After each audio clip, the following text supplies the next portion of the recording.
Beatrice Henderson, and I'm 62 years of age. I'm a mother of 2 wonderful sons that I'm very proud of, my daughter-in-laws, and my 3 grandbabies. I come from a family of 8 children, 6 blood siblings and 2 unofficially adopted. I come from St. John, New Brunswick, Canada, and at 14 years old, I moved up to Toronto, Ontario. Some history of my background is that on my mother's side, she's a descendant from the African slaves in the States who had run away to Canada during the War of 1812 and fought on the side of the British. They're one of the many first Black loyalists in Canada, and my family has a log cabin, a copy of their original log cabin in the Outdoors Museum in Fredericton, New Brunswick, as well as she has a Native Canadian, Aboriginal Malasey from New Brunswick. My dad's side of the family is a descendant of the African slave from Jamaica and the British slave owners. Well, my grandmother is British, but his family also goes back further where it's Scottish slave owners. I was born, baptized, and raised up to 10 years of age into the High Anglican Church of England in St. John, New Brunswick. At 10 years of age, during the Easter Sunday prayer, the minister was describing to everyone in the church what Jesus Christ physically looked like. The bronze skin and the curly hair like a lamb or sheep. And with my intriguing mind, I had looked up at the stained glass windows and saw someone that did not look like that.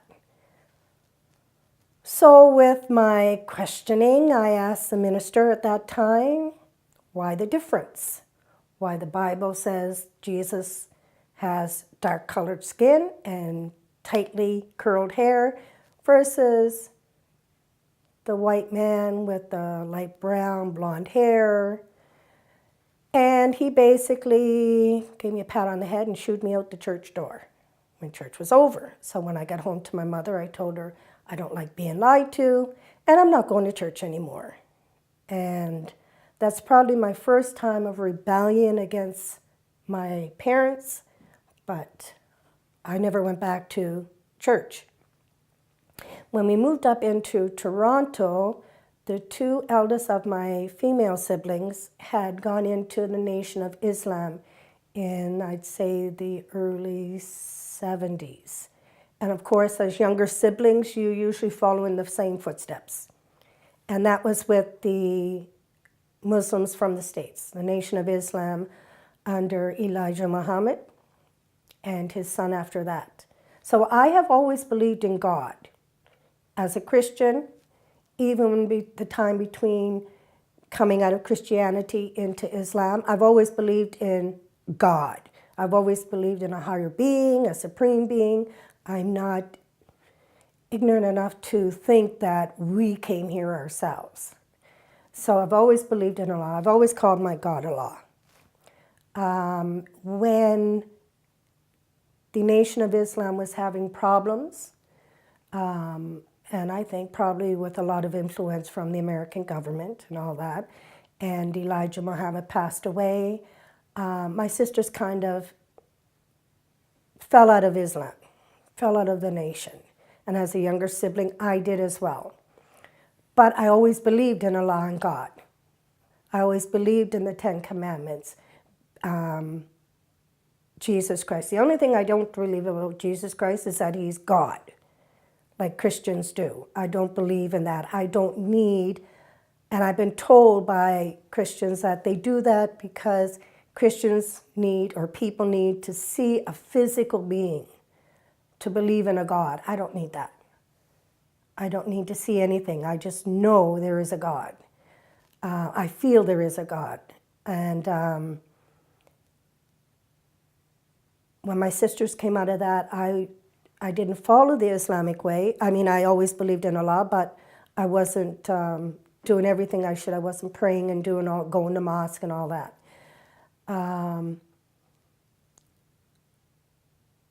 I graduated my high school and I went to college.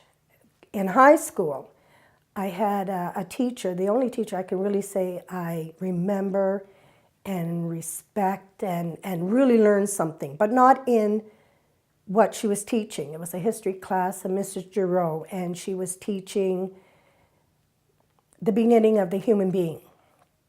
We were always told that they came from the caves. And I remember that day going home and I saw a newspaper, the Toronto Star, and they were showing the oldest human being.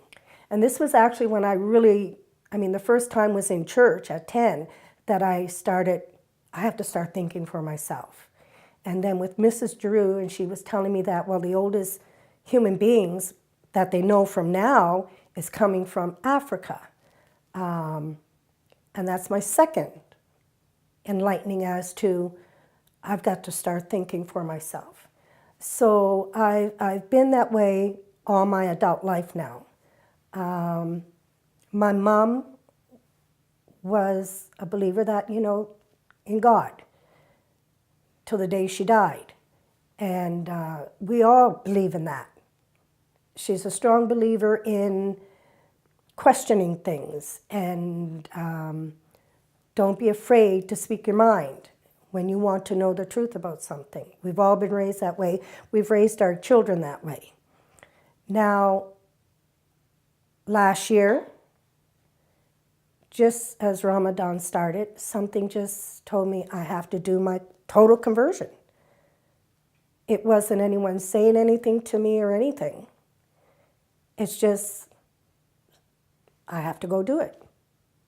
And I spoke to my son, Talib, and I told him, I have to do this. I want to do this. It's not someone pushing me into it or coercing me into it or telling me all these things. It's just that moment. I knew what I had to do. So I spoke to my son, my eldest son.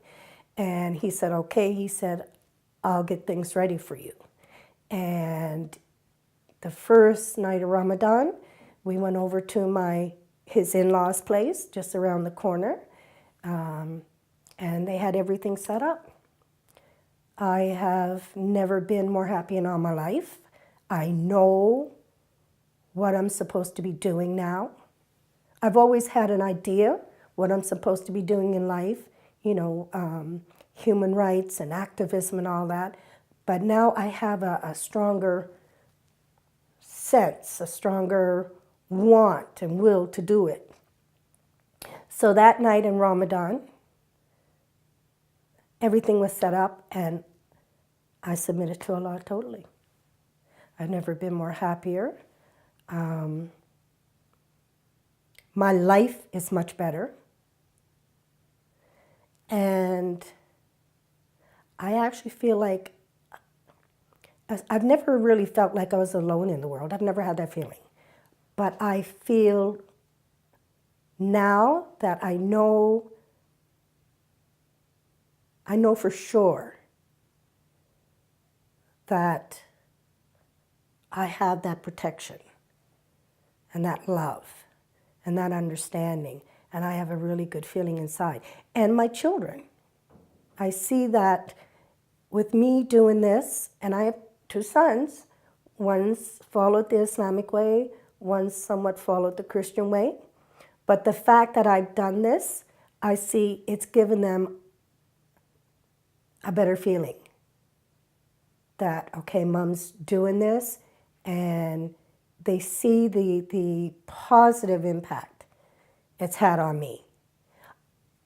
As far as my friends and people around me, they've always known I believed in Allah my whole life. So it's no one saying, well, you shouldn't go that way or you should go that way. They've just said, I'm happy for you. God in your life, either way, is good for you. And if it makes you happy, it makes us happy. Do I have fear or regrets, or can someone bother me? No, they wouldn't dare. People who know me, who have known me all my life, known I've always believed in Allah, know that nothing can change my mind. That's just who I am. Well, like I said, my sisters got me into the Nation of Islam first. And I've always believed in Allah, believed in Muhammad, and the laws of Allah. So it was like breathing, eating, sleeping for me. I didn't practice it all that much, but I believed. And I would fight for it, no doubt. And then up until, like I said, Ramadan, that was the same way. It was like an everyday thing for me. Sleeping, breathing, eating. It was not a big decision, a hard decision. It was just something that came into my mind and I had to go do it. It was going to the family's place. It was Ramadan. We did our prayers and everything. We were talking. My daughter-in-law's mother said, I hear you want to convert completely to Islam? And I said, yes. She said, good, we're ready for you. And they were very happy. I was happy. And we did the process there. We had a beautiful dinner together. Like I said, my son, my daughter-in-law, my grandbabies there, and my other in-laws and everything. It was not something hard or anything. It was normal for me. It was like a normal thing. Islam has made me, I've always been strong-willed, but it's made me stronger. I've always been a caring person for other people and being out there and being active to do things for that, but it's even more so now. It's given me peace of mind, peace in my heart. I don't know, to me it's natural. You know, I would guess, I don't know, my family weren't strong Christians, but my mother would send us to church on Sundays and Sunday school. But my parents were the type of parents where if it makes you happy and you're sure of it, do it. Versus be afraid of it and don't do it. Don't step out of that circle. And my mother was, like I said, I had two older sisters that was always there in Islam, and my friends, my sister's friends, and some other cousins, older cousins. And so it was natural. I didn't have any backlash by my parents or friends or relatives or any of that. I wasn't Sunni before. Like I said, my original rebirth into Islam was through the Nation of Islam from the States. Okay, so after I was 10 years old and had the incident in church on Easter Sunday, and I came out of church, I came out of religion. Yes, I believed in the Ten Commandments and I believed in God. That I believed in. I actually came away from the whole human being male leader of churches. I just felt totally lied to, deceived. And then in the 70s, early 70s, my two older sisters, Darlene and Vivian, and my cousin Shaida went into Islam, following the Nation of Islam from the States. They went to mosque over in Buffalo, in Detroit. They had their head covered, they had their body covered. No pork, no alcohol, no smoking, none of that. And to me, that was just natural. I didn't have a problem with that. Maybe that's because that's how it should have been, and it just came like a child breastfeeding from its mother. And then at the end, like the Nation of Islam, I love history.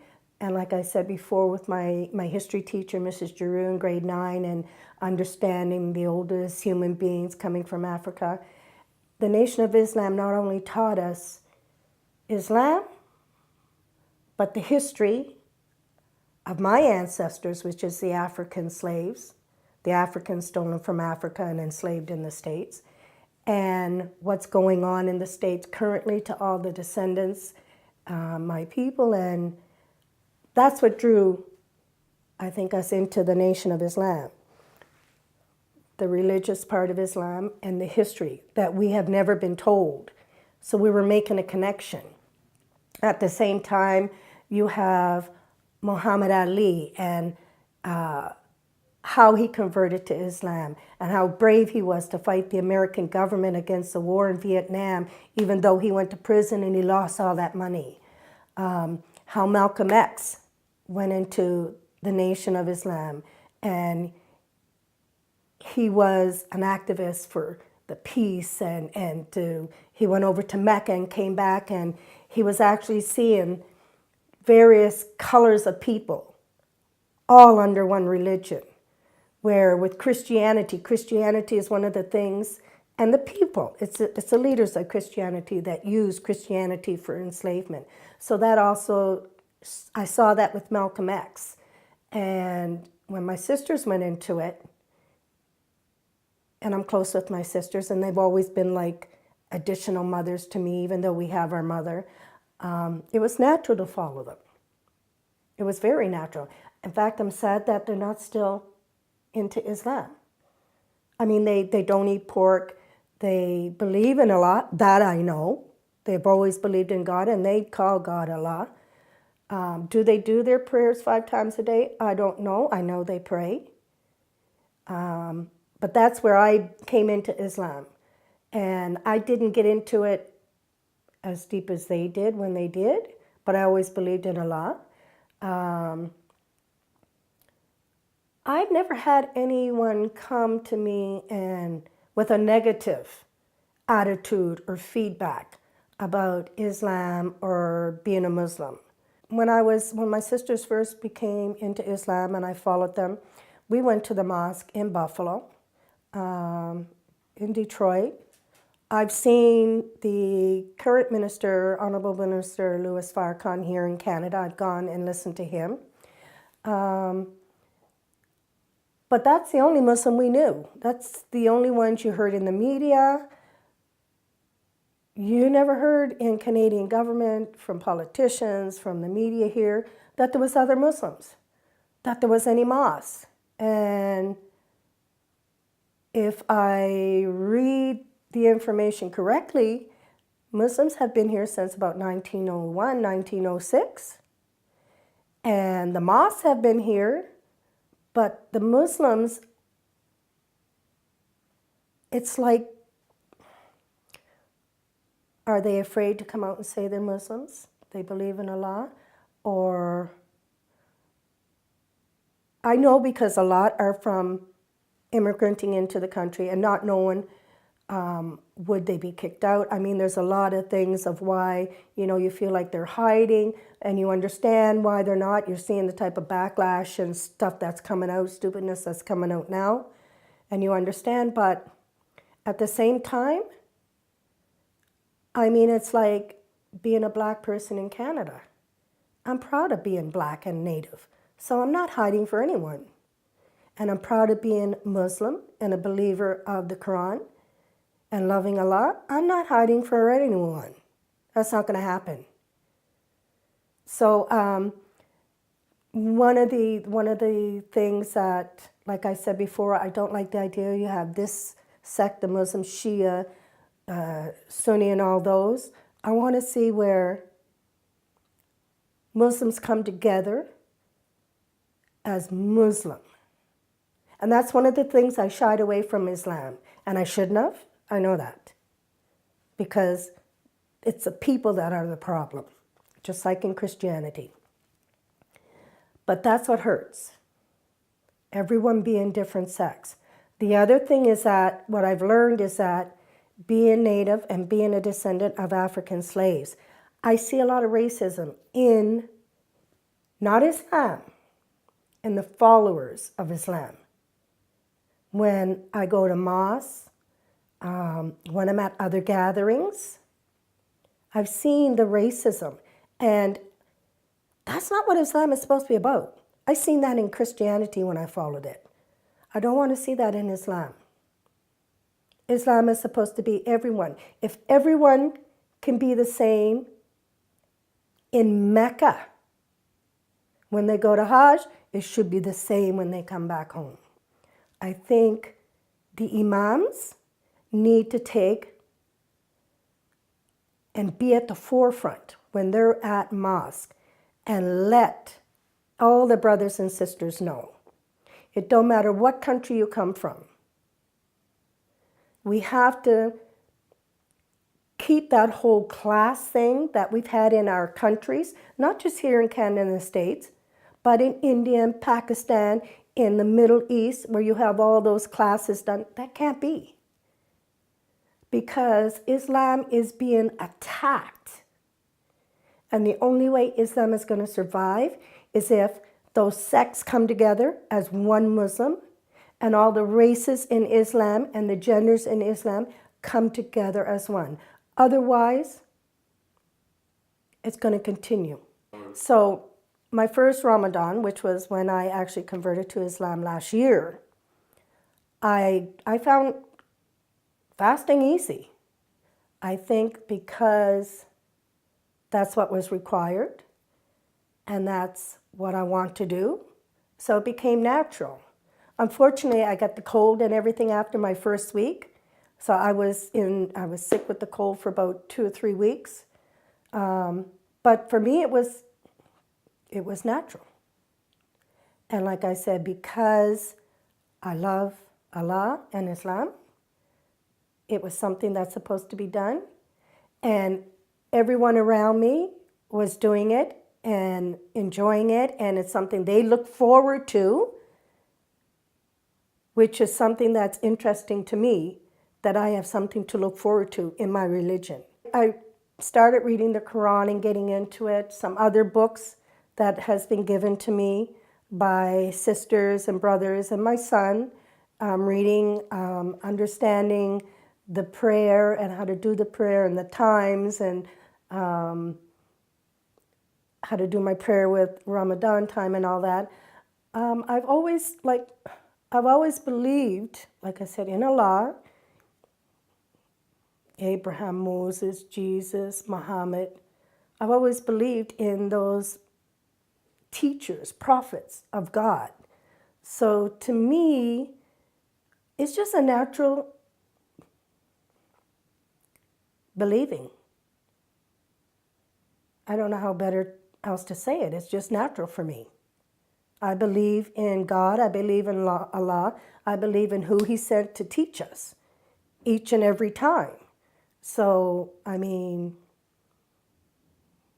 it's like breathing. I mean, I'm just, like, I am new to it, where I've actually put myself into Islam. So I'm just new learning. And like I said, thank Allah that I've got sisters that are so willing to teach me what I need to know about Islam, the Quran, the prayers, the dress, everything. And like I said, they're like, it's like having a whole new set of sisters, a whole new family. The sisters got together last week, and another sister was converting. And she said the same thing. It was strange, because she said it was just her time. Her stepsister, her best friend, has been Muslim for 40 years. And she said, she told her husband, I'm converting. She said, just like that, I'm converting. She says, and there's such an inner peace when I did it. And that's exactly how it happens. It's just an inner peace. You know you're doing the right thing. Okay, let's go on. I breathe, sleep, move. It's just natural. My granddaughter now, she's going on 2 years old. She sees us pray, and she gets down, and she gets on the prayer rug with her mom or her dad or me, and she goes, Allahu Akbar, and she bows. She's doing it with her dolls. Yeah, she has her dolls praying. She gets them praying too. I bought her little hijabs. She loves them. She loves wearing her mom's hijab. Loves that. So yeah, I'm very proud that she's going into that route as well, because she sees it at home on a regular basis, right? She sees when we all get together, and the other sisters and their families, we get together, and she sees all the children, and it's a really good. I like the connection. I feel like I'm a part of something bigger than me. I feel like there's other people out there that understand how I think and how I believe, not just now, but all my life, and they're now experiencing it as well. My oldest son is married to a Muslim, and actually, he had met her in university, and I spoke to her. He introduced me to her on the internet.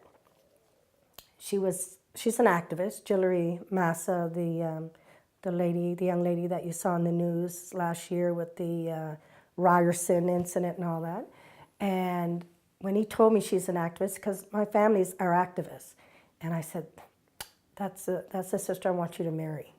He said, oh, Mom, she's short. We'll have short kids. I said, I don't care. She's the one I want. She's strong and bold, and I know my grandchildren will be strong and bold. So they went about 10 years, and they had no connection or anything. So I was praying.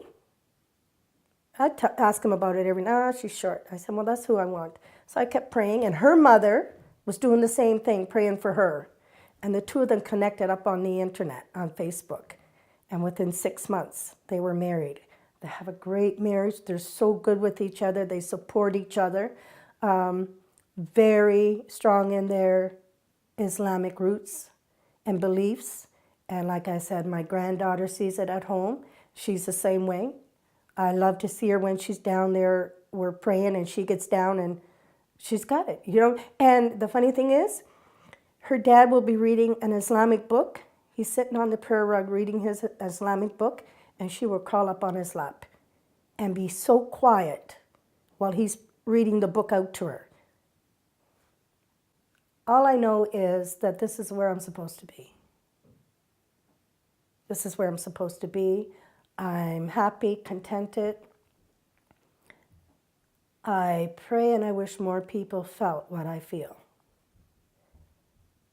And I think in due time, I think with Muslims have got to get out there. They can't allow the media, the government, to keep them from getting out there and being proud of who they are. I've never been a person that walked around not being proud of who I am. Before I was Christian, when I was Christian, before I became Muslim, I've always been proud of who I am. My religion, my ancestry, everything. So Muslims have got to get out there and not be afraid, no matter what. Get out there and be proud of who they are. The thing I would like to see is more Muslim brothers stop wearing the Western garments. Be proud of who they are. If we sisters can be proud of who we are and we wear our hijabs, we got our hair covered, we're covered, why can't the brothers? Be out there and be proud of who you are.